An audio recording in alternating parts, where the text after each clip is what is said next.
आप सभी लोगों को एक बार फिर से नमस्कार। और मैं यूपी टेक्निकल क्लासेस में आपका स्वागत करता हूं। कुछ खास इंपॉर्टेंट नोटिस के बारे में चर्चा करूंगा, कुछ इन्फॉर्मेशन के बारे में चर्चा करूंगा। कई बच्चों का सबसे पहला नज़र यही रहता है स्कॉलरशिप।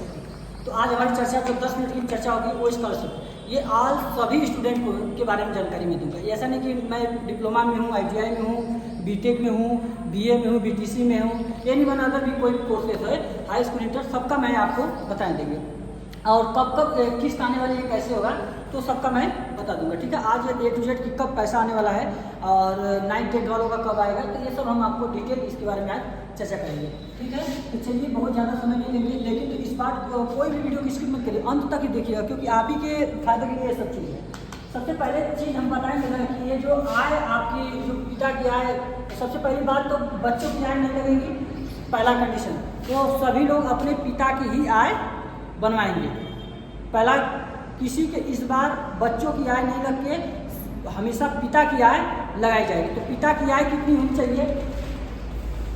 यदि SC ST का कोई लड़का है तो उसकी आय 2.5 लाख से क्या होनी चाहिए? कम होनी। उसके पिता की आय 2.5 लाख से कम होनी चाहिए, तभी उसको स्कॉलरशिप दी जाएगी, नहीं तो स्कॉलरशिप नहीं दी जाएगी। क्योंकि कल ही हम लोग गए थे तो मीटिंग काफ़ी बैठी थी, तो मीटिंग के दौरान हम लोग को जो बातें बताई गई थी मैं इस वीडियो के माध्यम से सबको बता देता हूँ। आपका नहीं होना चाहिए। OBC और UR की अगर है तो उसका 2 लाख से कम होनी चाहिए, ज़्यादा नहीं होनी चाहिए। ठीक है, याद रखना, ये कम होना चाहिए, ज़्यादा नहीं होना चाहिए। अगर बात देखिए, हर बार क्या होता था कि ना आयु का कोई सीमा नहीं था, लेकिन इस बार जो गाइड उनको नोटिस में मिला था कि वो आयु का सीमा रखा गया है। OBC UR SC ST के लिए 40 वर्ष से अधिक का कोई स्टूडेंट होता है तो उसको स्कॉलरशिप नहीं दी जाएगी। ठीक है, ये स्कॉलरशिप का इस बार का है। अगर कोई लड़का गवर्नमेंट से पढ़ाई करता है तो गवर्नमेंट के लिए कोई सीमा नहीं है, उसके लिए चल जाएगी। ठीक, अगर प्राइवेट संस्था किसी भी चीज़ से करता है तो उसके लिए 40 वर्ष क्या है, मान्य होता है। ठीक है, दूसरी बात, आय हमेशा पिता की लगेगी। अगर पिता नहीं है तो माता की आय लगेगी। अगर माता नहीं है तो फिर किसी अन्य व्यक्ति, गार्जियन पर्सन का आपका लगेगा। अगर किसी लड़की की शादी हो गई है, यदि किसी लड़की की शादी हो गई है तो उसकी जगह उसकी न पिता की आय लगेगी न उसकी माता की आय लगेगी। जो उसका हस्बैंड होगा, जो पति होगा, उसी का आय देना जरूरी होगा। ये बात पे ध्यान दीजिएगा। बच्चे का निवास बनेगा, बच्चे की जात बनेगी, जनरल कोई जात नहीं होती। अगर कोई पॉलिटेक्निक ITI BA सबके लिए यही चीज़ फॉर्मेट आपको लागू करेगा। 9th 10th वाले बच्चे जो होंगे उनका 2 अक्टूबर की पहली किस्त आने की संभावना है। जो 31 अगस्त तक कोई फॉर्म अपना फिल कर दिया होगा तो उनका 2 अक्टूबर को प्रस्तावित है कि उनका स्कॉलरशिप आपके अकाउंट में भेज दी जाएगी। ठीक है, अगर दूसरी बात मैं कर दूँ कि कोई लड़का गत वर्ष मतलब पिछली वर्ष अगर कोई बच्चा का 55% अगर नहीं है, जैसे मान लीजिए कोई लड़का पॉलिटेक्निक में एडमिशन ले रहा है, ठीक, अगर उस पॉलिटेक्निक में एडमिशन के दौरान, पॉलिटेक्निक नहीं किसी भी में, अगर उसका SC ST का है, अगर 50% से कम अगर उसको मिला है परसेंटेज, तो उसके लिए स्कॉलरशिप नहीं दी जाएगी। हाँ, इंटरमीडिएट से करेगा तभी तो वो हाई स्कूल का ही देखा जाएगा ना।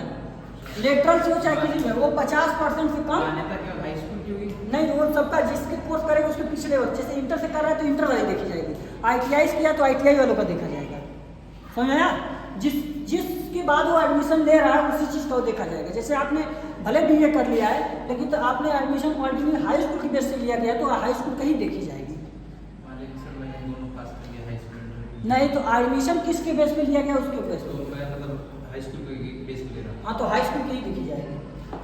अगर OBC और UR का बच्चा है तो उसके लिए 55% से कम अगर उसका है तो उसकी स्कॉलरशिप नहीं दी जाएगी इसमें। यदि कोई लड़का के पिता गवर्नमेंट सर्विस में है और फिर भी वो आय बनवा के स्कॉलरशिप ले रहा है तो भी उसको इस बार स्कॉलरशिप नहीं दी जाएगी। हो सकता है इस बार फॉर्मेट खुलेगा तो उनकी जगह पे क्या होगा, उनका आधार कार्ड, माँ बाप का सबका दी जाएगी, ऐसा बताया गया है कल का। अगर कोई लड़का, अगर किसी के मन में यह भी आ रहा है कि सर जो पिछले वर्ष की बात थी उसको हमने क्या किया कि अब बच्चे की आय लगा दिया गया है, तो क्या वो पिता की आय लगा पाएगा? अभी इस पर कोई मतलब प्रक्रिया नहीं आई है, लेकिन तो ऐसा वहाँ से आदेश मिला कि उनकी पोर्टल पे पुनः उसको खोल दिया जाएगा। अब खोल दिया जाएगा तो संशोधन करके पिता की आय उसमें मांगी जाएगी। ठीक है, इतनी बात आप लोग ध्यानपूर्वक रखिएगा। अभी जिसका रिन्यूअल होगा वो रिन्यूअल कराएगा, बाकी अगर पोर्टल को खुल जाता है तो उसको खोल दिया जाएगा। और तीसरी बात कि इस बार सभी बच्चों को बायोमेट्रिक के माध्यम से ही उसको फॉरवर्डिंग किया जाएगा कॉलेज से। अगली बार ऐसा हुआ किसी बच्चे का, कुछ लोगों का हुआ कुछ लोगों को नहीं हुआ, लेकिन तो फिर भी उसको निरस्त करके सबको कॉमन कर दिया गया कि कॉलेज अब जब तक बच्चा का थंब नहीं लगेगा तब तक उसे कॉलेज फॉरवर्ड स्कॉलरशिप को नहीं कर पाएगा। तो ये सब मोटी मोटा बात थी आपका, तो इस चीज़ पे आप लोग बेहद तरीके से ध्यान दीजिएगा। स्कॉलरशिप आप लोग का आएगा 2 इंस्टॉलमेंट में आने वाली है, अगर आ जाएगा तो दोनों इंस्टॉलमेंट में आएगा, बजट रहेगा तो फिर नहीं आता, एक ही इंस्टॉलमेंट में आता है। ठीक है, बाकी आई होप कि सबको ये स्कॉलरशिप से समस्या समझ में आ गया। और सबसे पहले इसकी प्रक्रिया आपको एक OTR करना होगा। आप OTR कर लेंगे, फिर उसके बाद रजिस्ट्रेशन करके अपना स्कॉलरशिप आप भरेंगे। 1 टाइम रजिस्ट्रेशन, ठीक है, आप 1 टाइम रजिस्ट्रेशन करेंगे, यही आपका रजिस्ट्रेशन हर जगह अप्लाई होगा। जब आप यहाँ से निकल जाएंगे किसी और निकल जाएंगे तभी ये आपका रजिस्ट्रेशन से आपका सारा चीज़ वहाँ से उठा लिया जाएगा। समझाया? रिन्यूअल वालों का कुछ नहीं होगा, जैसे आपको फॉर्म लगेगा रिन्यूअल करके उसमें आपको जमा कर देना है कॉलेज पे, और कॉलेज स्तर से उसको क्या कर दिया जाएगा, फॉरवर्ड कर दिया जाएगा। यदि कोई संशोधन का, जैसे कोई पिता की आय नहीं लगाया है, अगर वो ऑप्शन खुल जाता है तो वो पिता की आय उसको फिलअप कर दिया जाएगा।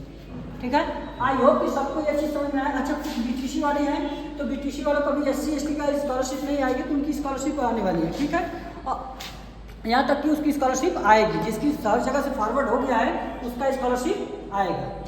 ठीक है, तो आई होप कि सबको ये बात समझ में आ गया था, सभी लोग देख ले। और कोई भी जानकारी तो अपने कॉलेज विद्यालय के स्तर पर जाके उस चीज़ को जानकारी ले लेंगे, नहीं तो अन्यथा उसकी कोई जिम्मेदारी नहीं। और अटेंडेंस की बात है, और अटेंडेंस अगर किसी बच्चे का 75% से कम हुआ तो उसको भी स्कॉलरशिप नहीं दी जाएगी। अटेंडेंस में भी ध्यान दिया जा रहा है। कई ऐसे विद्यालयों में अब की बार इस लागू किया गया है कि आपका अटेंडेंस बायोमेट्रिक के माध्यम से ही होनी चाहिए, तभी आपको स्कॉलरशिप दिया जाएगा, नहीं तो आपको स्कॉलरशिप से वंचित कर दिया जाएगा। तो इन सब चीज़ों पे बेहतर तरीके से आप लोग ध्यान दीजिएगा। ठीक है, बाकी प्रॉपर क्लास करिए और कोई दिक्कत नहीं हो सकती। चलिए, अगर कोई भी दिक्कत होगा कमेंट बॉक्स में कमेंट करिएगा, हम बता देंगे। बाकी सब अकाउंट में कह रहे थे पैसा से मतलब ज़्यादा निकलेगा, नहीं, निकलने वाली से मतलब नहीं होता। हाँ। आपके अकाउंट में कितना पैसा निकला क्या हुआ उससे मतलब, ये जो चीज़ है 2 लाख रुपया से जो आप आय बनवाएंगे वो कम बनना चाहिए, बस ये चीज़ है। समझाया? तो ये इसीलिए, बाकी कोई दिक्कत नहीं है। बाकी जो भी दिक्कत होगा आप लोग पूछिएगा, अगर कमेंट में, और बताने लायक जो भी कुछ रहेगा हम आपको बताएंगे। किसी के साथ हम अपने वीडियो को समाप्त करते हैं। अगर कोई भी क्यूरी होगी तो आप अपने कॉलेज स्तर पर जाकर उस चीज़ को पता करिएगा, और आप लोगों की पूरी जानकारी देगी। कोई भी बच्चा ऐसा ना हो जो इसको स्कॉलरशिप से छूट जाए। ठीक है, इसलिए थोड़ा सा जानकारी देना मुझे उचित लगा, इसलिए मैं आपको वीडियो के माध्यम से सब पूछा। चलिए, आई होप कि मैं शिक्षा वीडियो को समाप्त करता हूँ। जय हिंद, जय भारत।